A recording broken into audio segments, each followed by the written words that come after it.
రాష్ట్ర ప్రభుత్వానికి ఎవరైతే పాలకులు ఉన్నారో పాలకులందరికీ కూడా డోన్ నియోజకవర్గంలో జరుగుతున్న కొన్ని విషయాలు, కొన్ని అభివృద్ధికి సంబంధించిన కార్యక్రమాల గురించి ప్రధాన ప్రతిపక్ష పార్టీ అయినటువంటి వైఎస్ఆర్ కాంగ్రెస్ పార్టీ తరఫున ఈరోజు కొన్ని విషయాలు వాళ్ళ దృష్టికి తీసుకొస్తున్నాను అన్నమాట.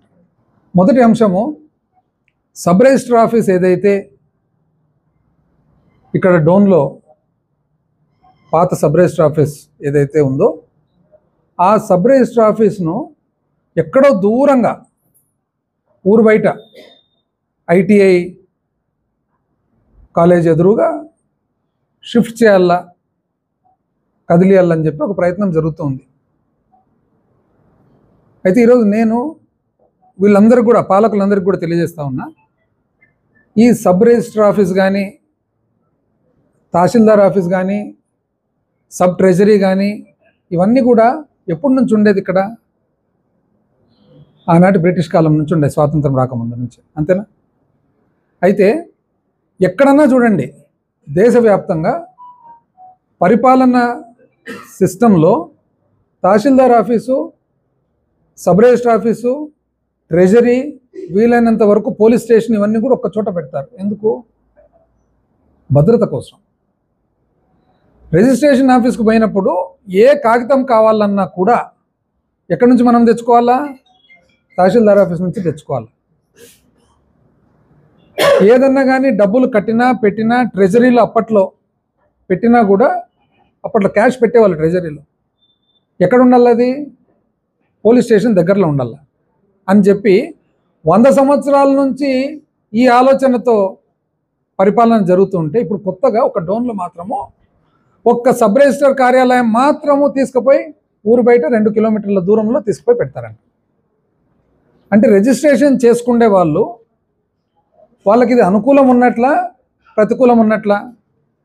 ఏ ఒక్క కాగితం కావాలంటే కూడా పరిగెత్తుకుంటా మళ్ళీ తహసీల్దార్ ఆఫీస్కు రావాలా. పోనీ ఇక్కడ బిల్డింగ్ లేదా, భవనం లేదా? మేము అధికారంలో ఉన్నప్పుడు ఇది గమనించి, ఇది గుర్తించే ఒక బ్రహ్మాండమైన కొత్త భవనం కట్టడం జరిగింది. ఎక్కడ కట్టినాము? సేమ్ తహసీల్దార్ ఆఫీస్ వెనకాల భాగంలోనే. ఏ స్థలంలో కట్టినామో రేపు పొద్దున రెవెన్యూ డివిజను, డోన్ను రెవెన్యూ డివిజన్గా ఏర్పాటు చేసుకోగలిగినాం కాబట్టి అది ఒక గొప్ప సాధన. ఎందుకంటే ఇంతకుముందు ఉప ముఖ్యమంత్రి గారు, రెవెన్యూ శాఖ మంత్రివర్యులు ఉన్నప్పుడు కూడా స్థానికంగా ఇక్కడ రెవెన్యూ డివిజన్ చేసేదానికి ఎన్నో సంవత్సరాల నుంచి, దశాబ్దాల నుంచి ఇక్కడ ప్రజల డిమాండ్ ఉన్నా కూడా చేయలేకపోయారు. మన ప్రభుత్వం వచ్చిన తర్వాత డోన్ను రెవెన్యూ డివిజన్గా చేయడం జరిగింది. డోన్కు 4 దశాబ్దాల నుంచి గొప్ప గొప్ప వ్యక్తులు ఇక్కడ నుంచి అధికారంలో ఉన్నా కూడా సబ్ కోర్టు కావాలని అడిగితే సబ్ కోర్టు మనం తెచ్చుకోగలిగినాం. ఇప్పుడు అద్భుతమైన సబ్ కోర్టు భవనం కడుతూ ఉన్నారు దాదాపు 23 కోట్లతో. నాకు తెలిసి ఆంధ్రప్రదేశ్ రాష్ట్రంలో అత్యంత సుందరమైన బిల్డింగు మన డోన్ సబ్ కోర్టు కడతా ఉండే. అదేవిధంగా ఆర్డీఓ ఆఫీస్ కట్టేదానికి కూడా స్థలం ఏర్పాటు చేసినాము. అంత లోపల సబ్ రిజిస్టర్ ఆఫీస్ కట్టడమే జరిగింది. ఎప్పుడు కట్టినాము? సబ్ రిజిస్టర్ ఆఫీసు ఫస్ట్ 2020 సంవత్సరంలో 1/12/2020లో జీఓఆర్టీ నంబర్ 915 ప్రకారంగా సబ్ రిజిస్టర్ కార్యాలయం కట్టేదానికి 90 లక్షల రూపాయలు శాంక్షన్ ఇవ్వడం జరిగింది. ఎప్పుడు? 2020లో. అంటే మన ప్రభుత్వం ఏర్పాటైన తర్వాత కోవిడ్ వచ్చినప్పటికే, మొట్టమొదటి ప్రభుత్వం ఏర్పాటైనాక 1 సంవత్సరం రోజులు పరిపాలన అర్థం చేసుకోవడానికి పడుతుంది. ఆ తర్వాత మన దురదృష్టవశాత్తు కోవిడ్ వచ్చింది. కోవిడ్ వచ్చినా కూడా కోవిడ్ సమయంలో అన్నీ ఏదన్నా కానీ ఈరోజు డోన్లో మీరు చూడండి, ఇన్ని భవనాలు, ఇన్ని రోడ్లు, ఇన్ని వాటర్ స్కీమ్లు ఇవన్నీ జరిగినాయంటే ఏదైనా కానీ జీవో నంబర్ చూడండి, డేట్ చూడండి, 2020 ఉంటుంది. అంటే కోవిడ్ వచ్చినప్పుడు ఈ శాంక్షన్స్ అన్నీ తీసుకొని కోవిడ్ తర్వాత వెంటనే మొదలుపెట్టి అత్యంత వేగంగా పూర్తి చేసుకోగలిగినాం. అందుకని ఈరోజు ఇవన్నీ కూడా కనపడుతున్నాయి. 2020 డిసెంబర్ 1వ తారీఖు జీఓఆర్టీ నంబర్ 915 ప్రకారము సబ్ రిజిస్టర్ కార్యాలయానికి 90 లక్షలు పెట్టి కట్టేదానికి అనుమతి తీసుకోవడం జరిగింది.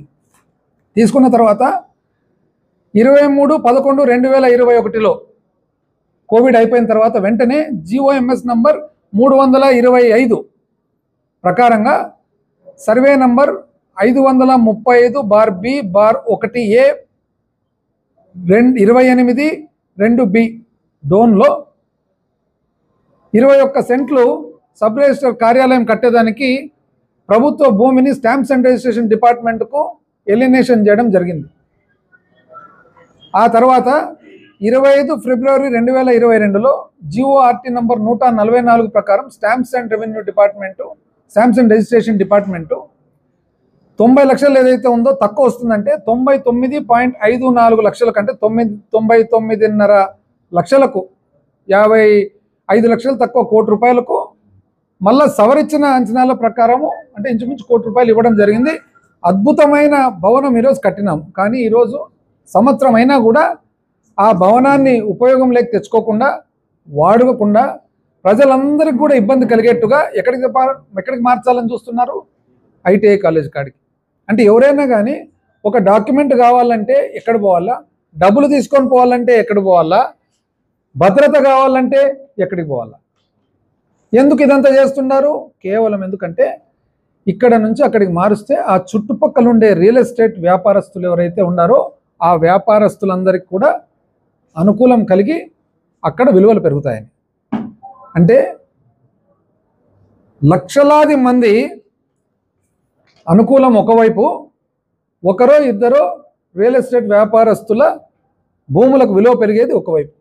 ఈరోజు పాలకులకు నేను తెలియజేస్తా ఉన్నా, దయచేసి మీరు జాగ్రత్తగా ఆలోచన చేసి ఇటువంటి ప్రజలకు ఇబ్బంది కలిగే పనులను దయచేసి మీరు అనుమతించొద్దండి అని.